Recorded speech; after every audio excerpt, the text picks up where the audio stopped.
सो linear momentum वाले part से start करना था। पिछली क्लास में हम लोगों ने थोड़ा सा लीनियर मोमेंटम पढ़ा भी था और हमने देखा था कि कंजर्वेशन ऑफ लीनियर मोमेंटम तब होता है ना। लीनियर मोमेंटम कंजर्व तब होता है जब टोटल एक्सटर्नल फोर्स उस सिस्टम पे अगर जीरो लग रहा हो तो लीनियर मोमेंटम उस सिस्टम का कंजर्व होगा।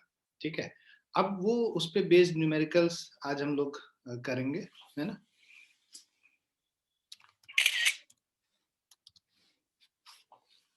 तो ये पहला क्वेश्चन है, a bullet of mass 10 gram is fired from a gun of mass 1 kg with a recoil velocity of gun 5 meter per second। तो लेट्स से हमारे पास एक गन है,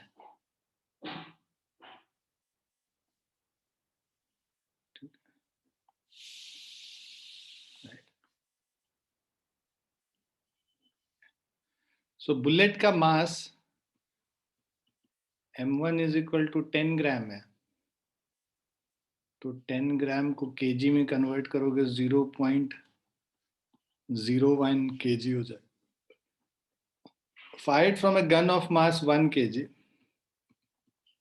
m2 is equal to 1 kg with a recoil velocity of gun 10 metre per second. अभी हम लोग को इसका velocity v1 निकालना है, v2 हमें दे रखा है recoil velocity 5 metre per second. Because ये नेगेटिव डायरेक्शन में है तो इसमें जो साइन होगा ये -5 मीटर पर सेकेंड का होगा। ठीक है, सो -5 मीटर पर सेकेंड साइन के साथ हम लोग को देना पड़ेगा क्योंकि नेगेटिव डायरेक्शन में जा रहा है ये रिक्वायर।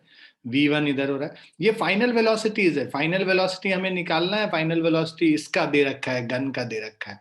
अब आप ये देखो कि आपको जो इनिशियल वेलोसिटीज था इनका, गन भी रेस्ट पे था और इसके अंदर जो बुलेट होगा वो भी रेस्ट पे रहा होगा इनिशियली, राइट। इनिशियली जब बुलेट गन के अंदर था तब वो बुलेट और गन दोनों रेस्ट पे था। So initially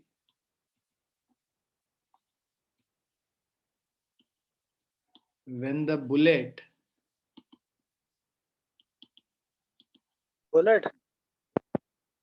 inside the gun, ठीक है, so initially when the bullet is inside the gun, yes Satpreet, Sir, I was asking that muzzle velocity means that we have to find velocity of bullet.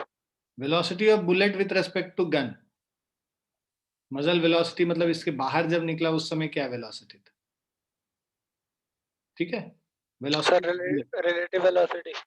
हाँ velocity of bullet तुम मान लो ना, velocity of bullet निकालना है। So velocity is 500 meter per second. Yes, 500 meter per second. So both gun and bullet. So initially when the bullet is inside the gun, both gun and bullet are at rest, right? So M1 U1 plus M2 U2, है ना? And both are at rest. And since there is no external force acting,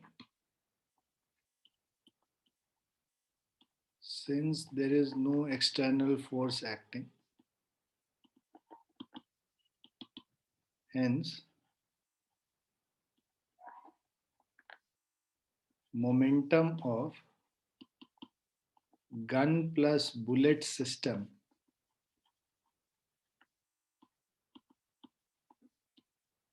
will be conserved.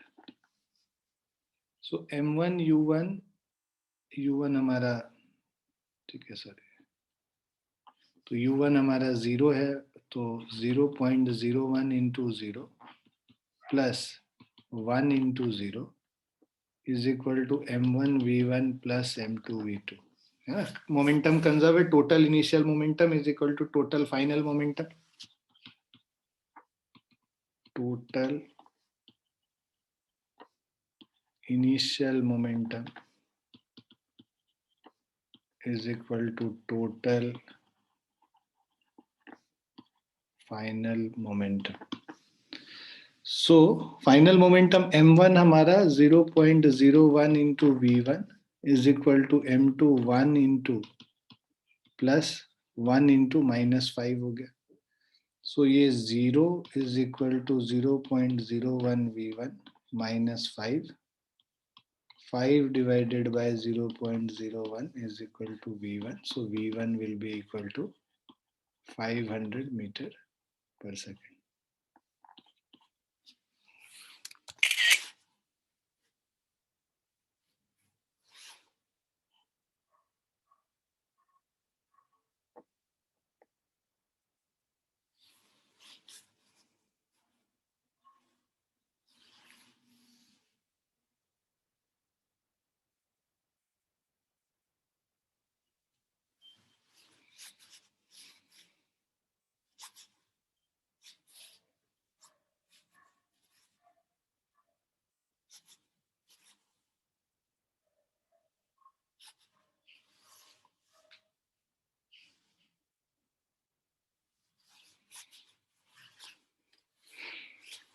Clear है बेटा?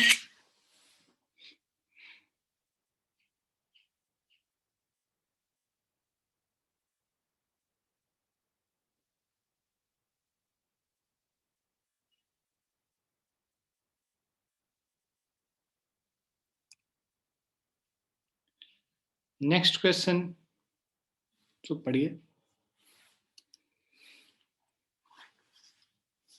ठीक है, यहाँ पे क्या कह रहा है? Object at rest suddenly explodes into 3 parts. पहले इनिशियली ये रेस्ट पे था, अब उसके बाद 3 पार्ट में एक्सप्लोड कर जा रहा है। ठीक है, into 3 parts with mass ratio 2:1:1।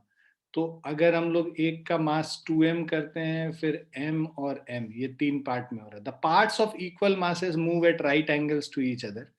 मतलब ये इसमें एक m मास इधर जा रहा है, दूसरा एक m मास इधर जा रहा है, और बिकॉज ये दोनों इधर जा रहा है तो 2m मास कहीं इधर जाना पड़ेगा जिससे इसको बैलेंस कर सके, है ना?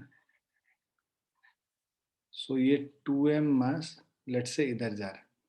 ठीक है, so what is the speed of the third part after explosion? So let's say इसका वेलोसिटी v1 है, इसका इधर वेलोसिटी v2 है, और इसका इधर वेलोसिटी v3 है। इनिशियली ये सब जो है रेस्ट पे थे, मतलब u1 u2 u3 ये तीनों रेस्ट पे था, इज इक्वल टू 0 हो जाएगा। u1 is equal to u2 is equal to u3 is equal to 0, right? अब इसको अगर बैलेंस करना है तो आप ये देखिए, ये यहाँ पे जो थीटा एंगल है, ठीक है,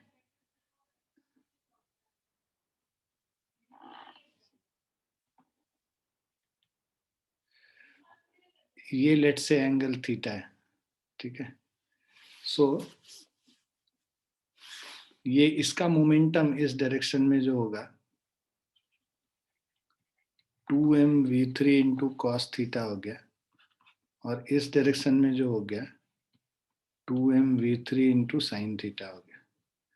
now so since there is no external force acting, तो यहाँ पे जो मोमेंटम जो एक्स एक्सिस और वाई एक्सिस दोनों के अलोंग कंजर्व रहेगा, since there is no external force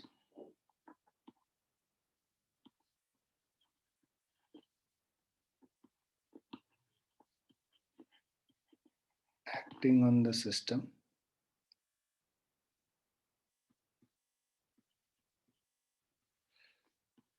momentum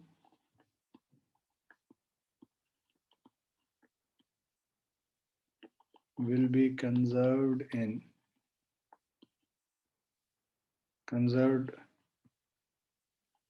along both x-axis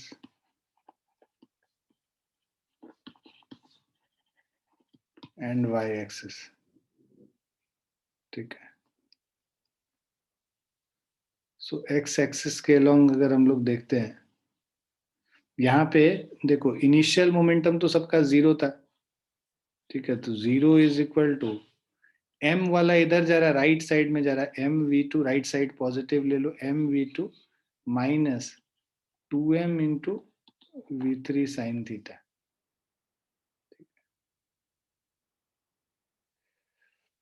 with equal speeds कर रहा है तो v1 भी v मान लो और v2 भी v मान लो। तो इसको हम लोग 0 is equal to M V minus 2m v3 sine theta.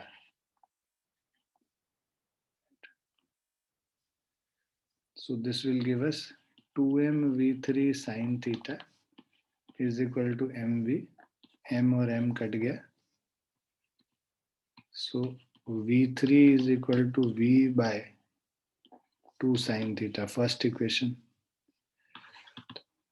अब y एक्सिस के अलॉन्ग लिखेंगे तो 0 इज इक्वल टू ऊपर वाले को पॉजिटिव ले लो M V minus 2m v3 cos theta. So v3 is equal to v by 2 cos theta. इन दोनों को कंबाइन कर लेते हैं, फर्स्ट और सेकंड को.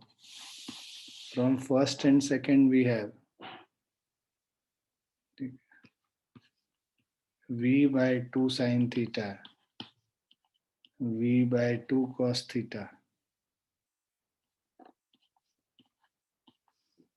So say tan theta is equal to 1 theta is equal to 45 degree आ गया. Theta का value 45 degree आ गया. तो अब जो v3 is equal to v by 2 into cos 45 degree 1 by root 2 कर लेंगे, v बाय रूट 2 आ जाएगा.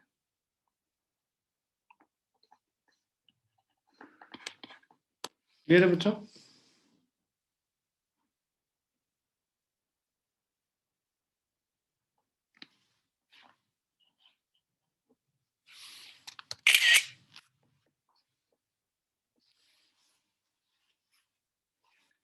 Is it clear to everyone?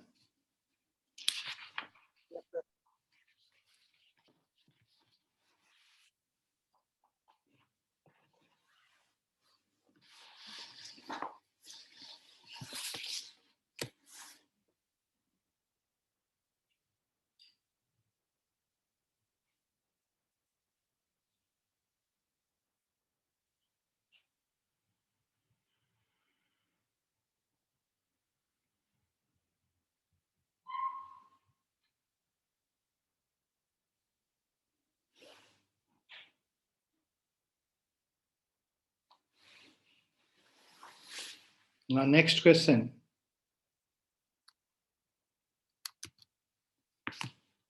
ये क्वेश्चन कल भी हम लोग करने वाले थे, फिर टाइम खत्म हो गया था. इसको करेंगे. So a light spring of spring constant K is kept compressed between the two blocks. ठीक है. तो एक स्प्रिंग है. This spring is kept compressed between the two blocks. ठीक है. पहले इनिशियली ये था जब स्प्रिंग कंप्रेस्ड है. कितने से कंप्रेस्ड है? मान लो x से कंप्रेस्ड है. ठीक है. Two blocks of mass m and m on a smooth. So ये इनिशियल पोजीशन हो गया. ठीक है. इनिशियल पोजीशन में इसका velocity u2 is equal to 0 और इसका velocity u1 is equal to 0 हो गया. दोनों रेस्ट पे है ना. हम लोगों ने इसको दबा के इसको रखा हुआ है स्प्रिंग को. When release the block acquires velocities in opposite direction. जब इसको छोड़ दोगे तो पहले क्या होगा, स्प्रिंग धीरे धीरे मतलब अपना नेचुरल शेप गेन करेगा. और जब गेन कर लेगा नेचुरल शेप, है ना, तब उसके बाद ये स्प्रिंग के कांटेक्ट से हट जाएगा. स्मॉल m और कैपिटल M स्प्रिंग के कांटेक्ट से हट जाएगा. और m अब इधर मूव कर रहा है लेट्स से v1 स्पीड से. और जिस समय ये रिलीज हुआ, है ना, मतलब स्प्रिंग के कांटेक्ट से हटा, उस समय ये v2 स्पीड से कैपिटल M वाला मूव कर रहा है. और स्प्रिंग जो है ये अपना नेचुरल शेप गेन कर लिया, मतलब it has just gain the natural shape. और ये दोनों अब अपने अपने उल्टे डायरेक्शंस में जा रहे हैं. राइट. सो यहाँ पे देखो, बिकॉज एक्सटर्नल फोर्स है और कोई भी फ्रिक्शन, एक्सटर्नल फोर्स 0 है और कोई भी फ्रिक्शन जो है लग नहीं रहा है. Right. The spring loses contact in the block when it acquires natural length. If the spring has initially compressed through a distance x, find the speed of the two blocks. Right. Smooth horizontal surface है. Right. तो because यहाँ पे कोई भी non conservative force नहीं लग रहा है, only conservative forces are being acted upon, and there is no external force acting, ये पूरा सिस्टम हम लोग मान लेते हैं. Let the two blocks and the spring be considered as a system.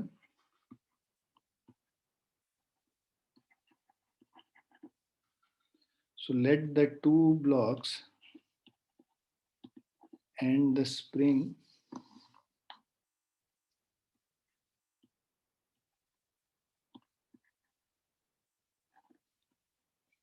be considered as the system. Okay.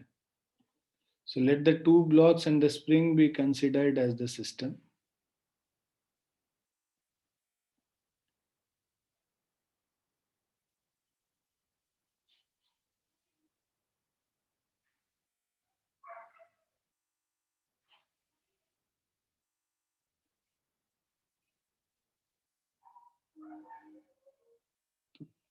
Total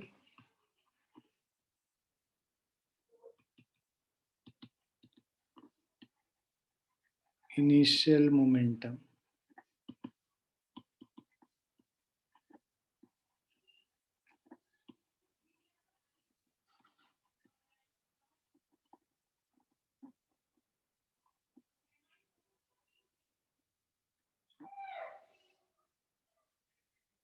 So let the two blocks and the spring be considered as the system and no external force act on the system. And no external force acts on the system. तो अब कोई external force नहीं लग रहा है तो momentum conserved रहेगा. So इसका मतलब initial momentum 0 है, final momentum m into v1 है ना, ये negative direction में तो minus m into v1 plus of capital M into v2. So small m v1 is capital M v2. ये पहला इक्वेशन. उसके बाद since the forces are conservative,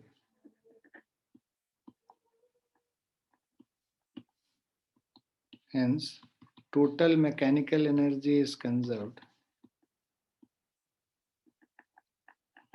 तो एनर्जी कंजर्वेशन करेंगे तो इनिशियल एनर्जी इज हाफ के एक्स स्क्वायर, बस spring का potential energy is equal to half M into V one square half capital M into V two square.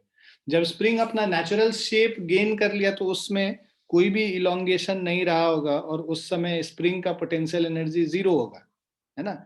और initially जब masses rest पे था तो काइनेटिक एनर्जी 0 था, सारा एनर्जी जो है स्प्रिंग के पोटेंशियल एनर्जी में स्टोर्ड था. अब इन दोनों को इक्वेट कर लेते हैं, है ना, और इसको यूज कर लेते हैं फर्स्ट वाले को. तो फर्स्ट और सेकंड को अगर हम यूज करेंगे सेकंड वाले से तो बेसिकली हम लोगों को यहाँ पे वी हैव टू फाइंड, ठीक है, final speed of the two block, दोनों v1 v2 दोनों निकालना है. तो पहले अगर v1 देखोगे v1 is equal to m v2 upon small m, right. तो इसको हम लोग रिप्लेस कर लेते हैं, राइट. तो हमारा आ जाएगा हाफ के x square is equal to half small m v1 square की जगह m v2 upon small m का होल स्क्वायर, ठीक है, plus of half m v2 square. ठीक है, देखो हाफ हाफ और हाफ कैंसिल हो गया.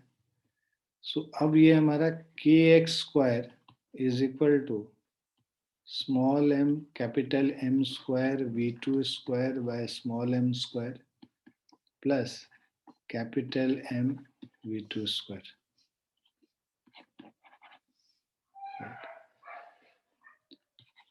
तो के x square is equal to m square plus small m into capital M into small m v2 square. So v2 square is equal to mkx square divided by m square plus small m into capital M. ठीक है,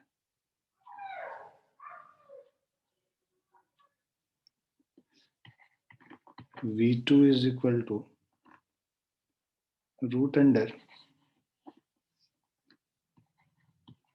mk by small m into, sorry, capital M into small m plus capital M into x. और यही अगर V1 निकालना होता तो capital M bye small m हो जाएगा, राइट? तो ये चेंज हो जाएगा, ये दोनों चीज चेंज हो जाएगा. So root under capital M into K divided by capital M into K divided by small m into small m plus capital X. So these are the velocities जब ये अपना natural shape gain कर ले.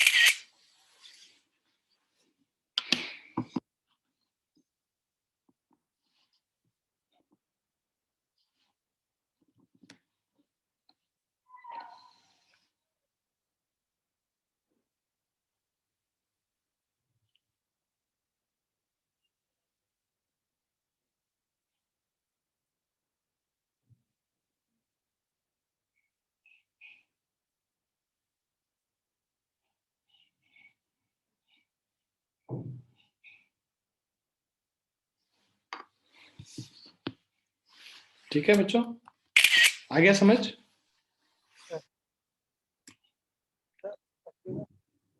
हाँ जी बेटा. आवाज तुम्हारी बिल्कुल कट कट के आ रही है, नहीं ठीक से आ रही. सर इसमें वही कंसेप्ट लगाया ना कि total potential energy of spring is equal to total kinetic energy of the masses. हाँ वही लगा है. बेसिकली टोटल मैकेनिकल एनर्जी जो इनिशियल था that is equal to total final mechanical energy. Initial mechanical energy में बस पोटेंशियल एनर्जी था क्योंकि दोनों मासेस रेस्ट पे थे. तो मैकेनिकल एनर्जी मतलब जो है वो इनिशियल में बस पोटेंशियल एनर्जी के फॉर्म में स्टोर्ड है. और फाइनल में बिकॉज स्प्रिंग अपना नेचुरल शेप गेन कर लिया तो उसका पोटेंशियल एनर्जी जीरो हो गया, बट काइनेटिक एनर्जीज दोनों ब्लॉक पे आ गए. तो इसीलिए पोटेंशियल एनर्जी को हम लोग इक्वेट कर सकते हैं काइनेटिक एनर्जी से. ये क्वेश्चन अटेम्प्ट कीजिए.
देखो इस क्वेश्चन में क्या बोल रहा है, bullet of mass 10 gram traveling horizontally with a speed of 300 metre per second strikes a block of wood of mass 290 gram. तो एक बुलेट है, ठीक है, और ये वुड है, ये इनिशियल कंडीशन हो गया। सो बुलेट का मास 10 ग्राम 0.01 kg हो गया, travelling with a horizontal speed u1 is equal to 300 metre per second, block of wood of mass 290 gram, m2 is equal to 0.29 kg, ठीक है, which rest on rough horizontal floor, initially ये rest पे था। After the impact the block and the bullet move together, अब ये bullet आके इससे टकराया, अब बुलेट इसी के अंदर रह गया और ये दोनों साथ में मूव कर रहे हैं, जैसा कि हम लोगों ने कल कंडीशन पढ़ा था, राइट। तो अब यहाँ पे देखो, इसका मास m1 और इसका मास m2, after impact the block and the bullet move together, ये दोनों साथ में v वेलोसिटी से मूव कर रहे हैं, एंड कम टू रेस्ट, ठीक है, and come to rest after a distance of 15 metre. तो इनिशियल स्पीड जो इसको गेन किया होगा बिकॉज ऑफ कोलिजन, और बाद में ये 15 मीटर पे आके रुक गया। क्यों रुक गया? क्योंकि इस पे एक फ्रिक्शन फोर्स लग रहा था। फ्रिक्शन फोर्स कितना लगेगा? ये दोनों का जो वेट होगा m1 प्लस m2g, ये वेट है, नॉर्मल रिएक्शन n हो गया, और ये म्यू इंटू एन हो गया, म्यू m1 प्लस m2g, ठीक है। तो वो अब बेसिकली क्या है, आप दो चीज इसमें करना होगा, एक वर्क एनर्जी थ्योरम लगाएंगे और दूसरा मोमेंटम कंजर्वेशन लगाएंगे। Let bullet and block of wood together be a system,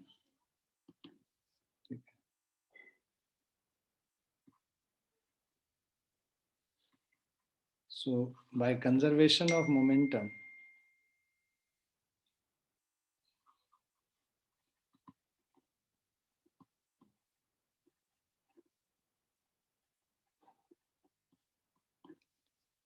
so by conservation of momentum, total initial momentum m1 u1 plus m2 u2 is m1 v1 plus m2 v2। m1 u1 मतलब 0.01 into 300 plus m2 u2 0.29 into 0 is m1 v1 plus m2 v2। तो यहाँ पे basically क्या है, ये दोनों साथ में मूव कर रहे हैं, तो हम लोग लिख सकते हैं m1 plus m2 into capital V, जो साथ में मूव कर रहे हैं। m1 plus m2 0.01 plus 0.29 into V,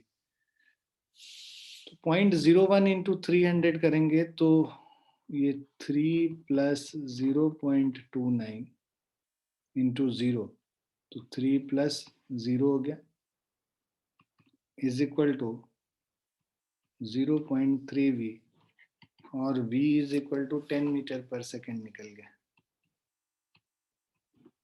ठीक है। तो ये दोनों जो इनिशियल स्पीड है 10 मीटर पर सेकेंड, ये इसको जो फाइनल स्पीड मिला 10 मीटर पर सेकेंड मिला। अब टकराने के बाद work done by friction is equal to change in kinetic energy, है ना, by work energy theorem, by work energy theorem. तो वर्क डन बाय फ्रिक्शन क्या है, म्यू इंटू एन फ्रिक्शन है into displacement d is equal to change in kinetic energy. So final kinetic energy minus initial kinetic energy.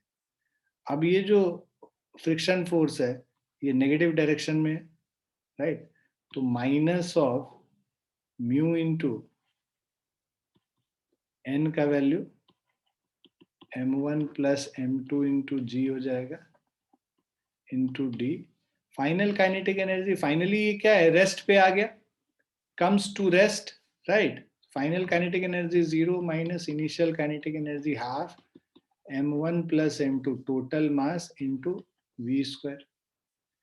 So देखो minus और minus cancel हो गया, mu into m1 plus m2 0.3 into G का value 10। Excuse me, sir. हाँ जी, Sir, according to me, answer is half. 1/3 है answer. वैसे तो दो बीच में मत टोका करो सतप्रीत, थोड़ा सा कर लेने दो, तुम्हारा आ गया तो अच्छी बात है ना। मुझे लगा कुछ डाउट पूछ रहे हो, तो फ्लो रुक जाता है ना फिर। जी इंटू ये डी है हमारा 15 metre, this is equal to half m1 plus m2, this is 0.3 into v square. V square हमारा 10 स्क्वायर। सो म्यू का वैल्यू ये 3 into 15 mu into 45 is 100 into 0.3, 30 by 2, 15 हो गया। So mu is equal to 15 by 45 which is equal to 1/3। तो mu का value 1/3 है। 1/2 कैसे आया तुम्हें, कुछ और किया उसमें? कैलकुलेशन एरर हो गया तो ऐसे ही।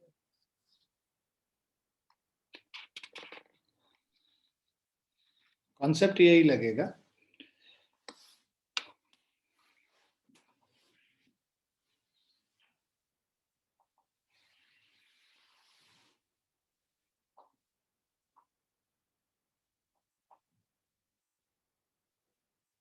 आ गया समझ?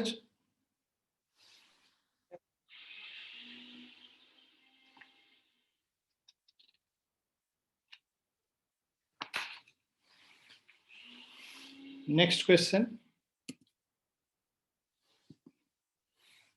Please attempt this.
देखो इस क्वेश्चन में क्या करना है. Suppose that a bullet of mass small m and speed u is fired into a block of mass m suspended as in figure.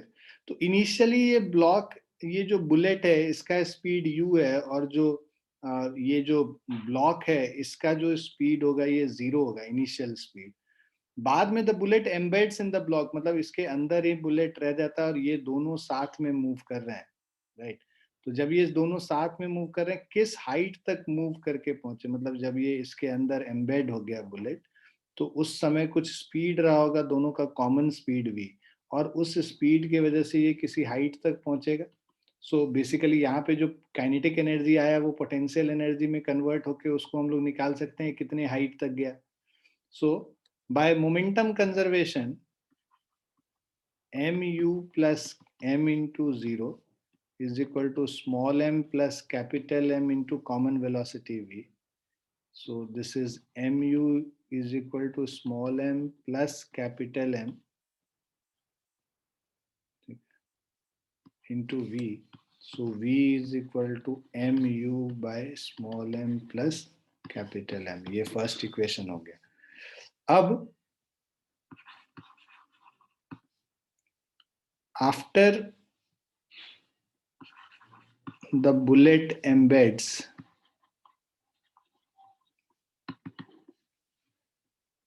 in block, the mechanical energy is conserved. So initial जो होगा half small m plus capital M, initial kinetic energy into v square is equal to total potential energy small m plus capital M into g into capital H. ठीक है. So अब देखो express u in terms of h कह रहा है, तो v के जगह हम लोग यहाँ पे सब्स्टिट्यूट कर लेंगे वैल्यू. सो ये हो जाएगा half into small m plus capital M v square, मतलब mu by small m plus capital M का whole square. This is small m plus capital M into GH. ठीक है.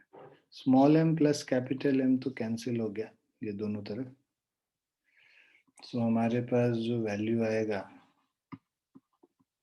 m square u square by small m plus capital M का whole square is equal to 2GH.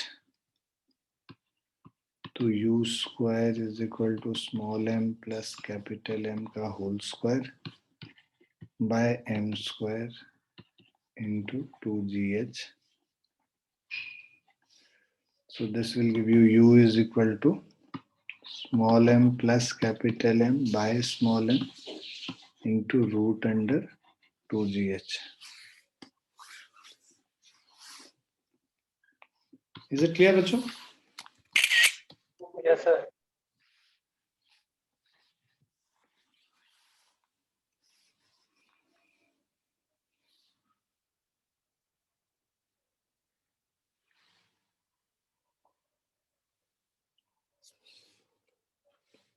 Try doing the next question.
हाँ बेटा, The velocity is minus small m multiplied by u upon capital M. नहीं तुमने ध्यान नहीं दिया, इसमें एक चीज और लिखा है कि ये रिलेटिव वेलोसिटी दिया हुआ है initially, u velocity u with respect to car दे रखा है। जब भी हम मोमेंटम कंजर्वेशन लगाते हैं वो रिलेटिव वेलोसिटी के हिसाब से नहीं लगाते हैं, एब्सोल्यूट वेलोसिटी के, मतलब ग्राउंड के रेस्पेक्ट में इस आदमी का वेलोसिटी निकालेंगे और तब लगाएंगे। देखो इस क्वेश्चन में क्या कह रहा है, flat car of mass m is at rest on a frictionless floor with a child of mass m standing at its edge। तो इनिशियली दोनों रेस्ट पे था, मतलब अगर इसको मानते हैं u1 तो u1 is equal to 0 और u2 is equal to 0। The boy and the car both are at rest. If the child jumps off the car towards right with a speed velocity u, और मान लो ये v velocity से पीछे जा रहा है, right, तो इसका जो ये u velocity है विथ रेस्पेक्ट टू कार है, तो velocity of boy with respect to car is equal to u। तो ये velocity of boy minus velocity of car is equal to u होगा, राइट। अब वेलोसिटी ऑफ कार क्या है, minus v है, तो velocity of B minus v is equal to u. So velocity of B plus v is equal to u, और velocity of boy is u minus v. तो velocity of boy जो absolute velocity इसका ये you minus we होगा। तो bye conservation of momentum,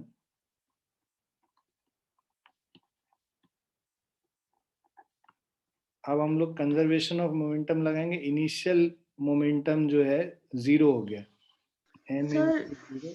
yes, sir, it comes like m v minus u, then mv, that is v is equal to mu by m plus capital M. Just a sec, just see what I am doing and then we can discuss एक बारी, है ना। Conservation of momentum is capital M into zero plus small m into zero is equal to जो इसका initial जो final velocity है capital M का, this is minus m into v, right, and plus of m into इसका जो boy का जो velocity है that is u minus v, so this is 0 is equal to capital mv plus mu minus v। Now we have to find the velocity of the car after the jump, means this velocity, we have to find this velocity v, okay। So this will be, sorry, minus mv था, इसको इधर ले आएंगे, mv is equal to mu minus mv, उधर लेके जाएंगे, capital M plus small m into v is equal to m into u. So v is equal to small m u by capital M plus small m।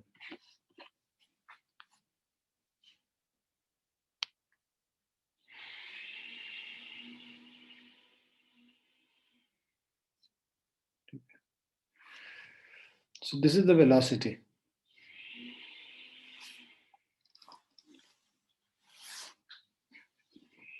Is it clear?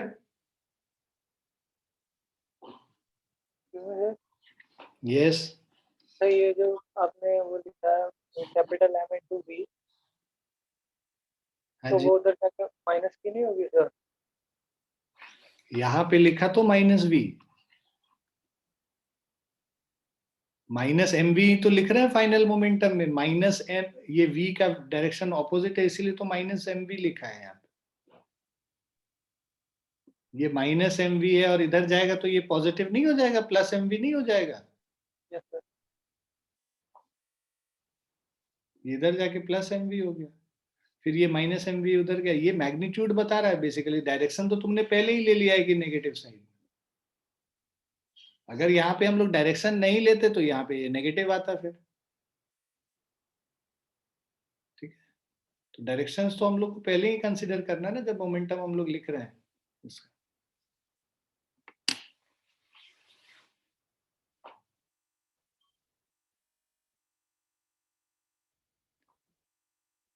Is it clear?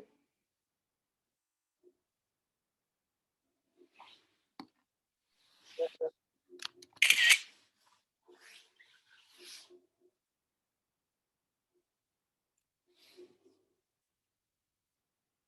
Try doing this.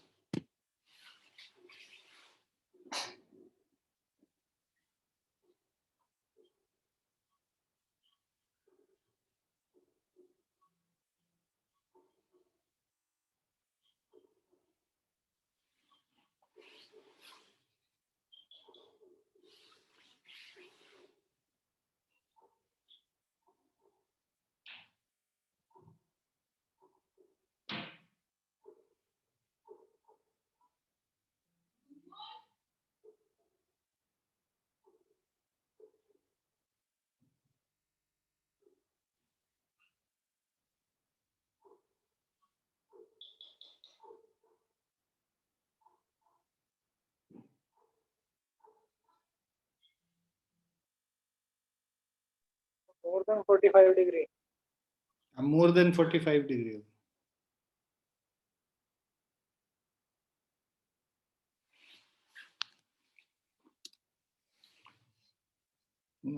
Option 3 है इसका answer, more than 45 degree. होगा क्या basically, a gun fires a bullet as shown in the figure. The barrel of the gun is inclined at an angle of 45 degree with the horizontal. When the bullet leaves the barrel, it will be traveling at an angle to the horizontal. तो हम लोग को ground के respect में निकालना है, तो जो बैरल के रेस्पेक्ट में इसका जो वेलोसिटी होगा, देखो लेट्स से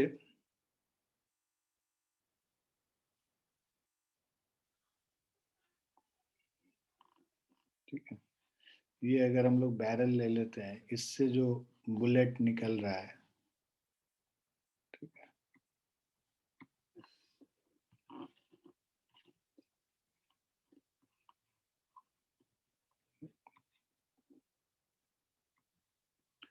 अब देखो ये velocity of bullet with respect to gun हो गया, ठीक है, 45 डिग्री पे। Velocity of bullet with respect to gun, इसको हम लोग क्या लिख सकते हैं, v b g is equal to velocity of bullet minus velocity of gun, right. और गन का जो वेलोसिटी होगा ये बेसिकली पीछे की तरफ जाएगा, है ना, it will move in the backward direction, है ना, जो रिकॉइल वेलोसिटी होगा। सो तो ये जो, बिकॉज ये पीछे की तरफ जा रहा है, नेगेटिव डायरेक्शन है, तो velocity of bullet with respect to gun is velocity of bullet minus V G basically करोगे, सो वीबी प्लस वीजी हो गया velocity of bullet with respect to ground.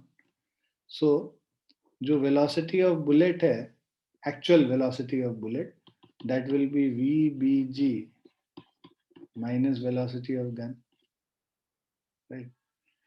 So velocity of bullet is, in this direction, that is VBG minus of VG, है ना।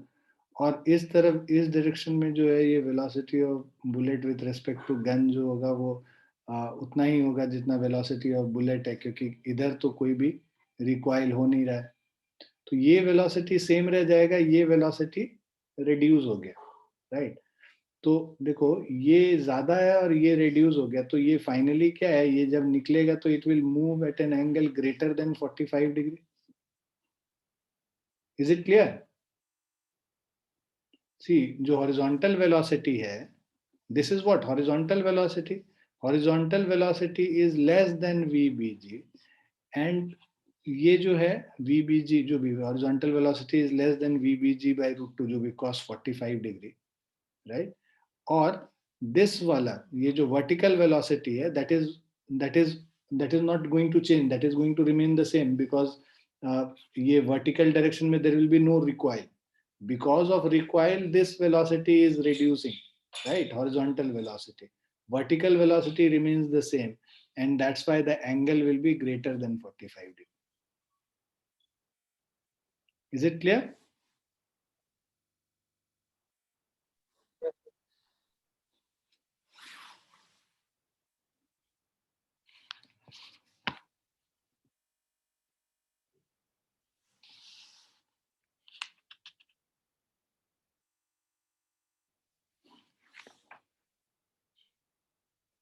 There are a few more good questions which I want to do with you guys.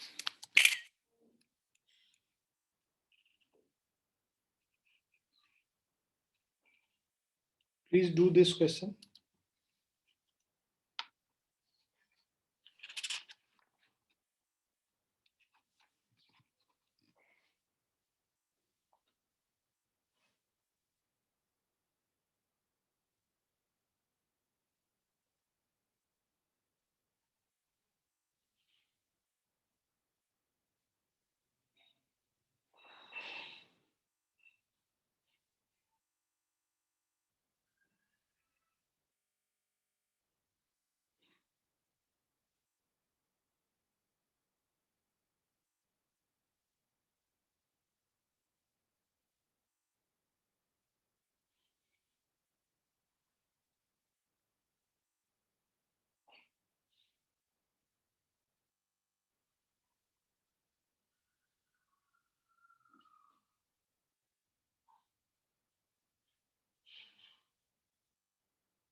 Now in this example, a 20-gram bullet pierces through a plate of mass m1, 1 kg, and then comes to rest inside a second plate of mass m2 is equal to 2.98 kg.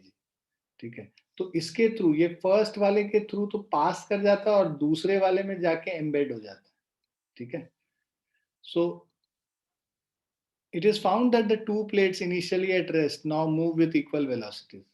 ठीक है, इसके बाद क्या है, what is being found, ठीक है, comes to rest inside the second plate, and what is found is initially both the plates were rest and बाद में both are moving with equal velocities, let's say v1 and v2 and v2. ठीक है. Now find the percentage loss in the initial velocity of the bullet when it is between m1 and m2. Neglect any loss of material of the plate due to action of bullet. ठीक है. तो इसके बीच में जब ये यहाँ से निकला था तब जो इसका वेलोसिटी v1 था वो हम लोग को निकालना है. तो पहले जब कंजर्वेशन ऑफ मोमेंटम हम लोग लगाते हैं फर्स्ट, इसके बाद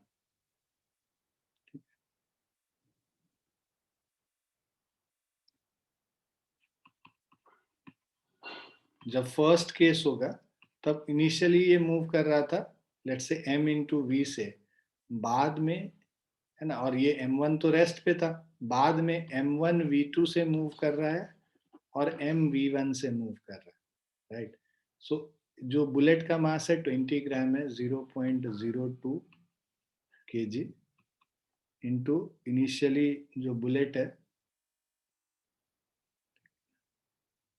लेट्स से v वेलोसिटी से मूव कर रहा है, हम लोग को वैल्यू नहीं दिया हुआ है यहाँ पे, इज इक्वल टू m1 जो बड़ा वाला प्लेट है वो 1 kg का है, 1 into v2 plus the bullet 0.02 into v1. ठीक है. सो इसको अरेंज कर लो, 0.02 v is equal to v2 प्लस 0.02 v1, फर्स्ट इक्वेशन. अब सेकेंड कोलिजन जब होगा उस समय 0.02 इंटू v1, ठीक है, इज इक्वल टू दोनों साथ में अब 2.98 प्लस 0.02 टोटल मास हो गया, और ये v2 दोनों साथ में v2 स्पीड से मूव कर रहा है. ठीक.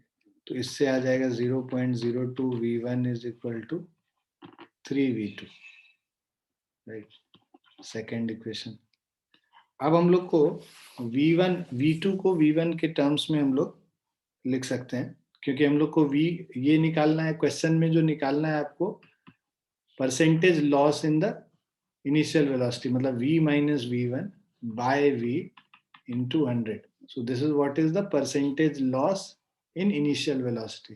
तो मतलब v1 के टर्म्स, v1 को v के टर्म्स में लिखना है, तो पहले तो v2 को लिख लेंगे, v2 is equal to 0.02 bye 3 v1.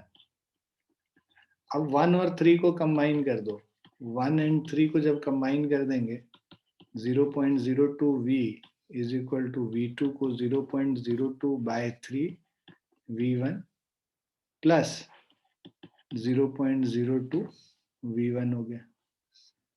So this is 0.06, so 0.08 by 3 into v1. So v1 is equal to 3 into 0.02 by 0.08 v.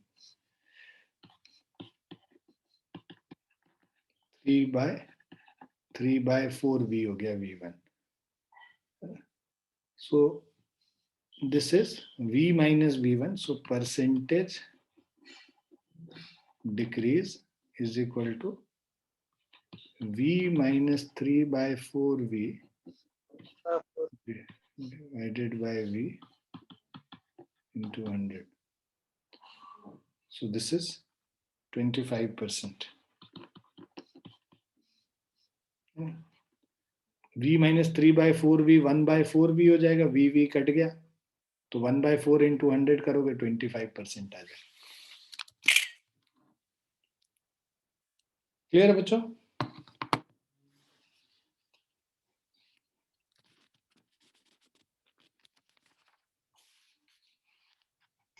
Yes, sir. ठीक है, I think this is more than enough. We have practiced conservation of momentum. Next class में हम लोग collision start करेंगे. ठीक है, आप practice करते रहिए मोमेंटम का, और जो भी वर्क एनर्जी पावर है ना. तो अगली क्लास में हम लोग कोलिजन स्टार्ट करेंगे. ठीक है बच्चों, bye and take care everyone.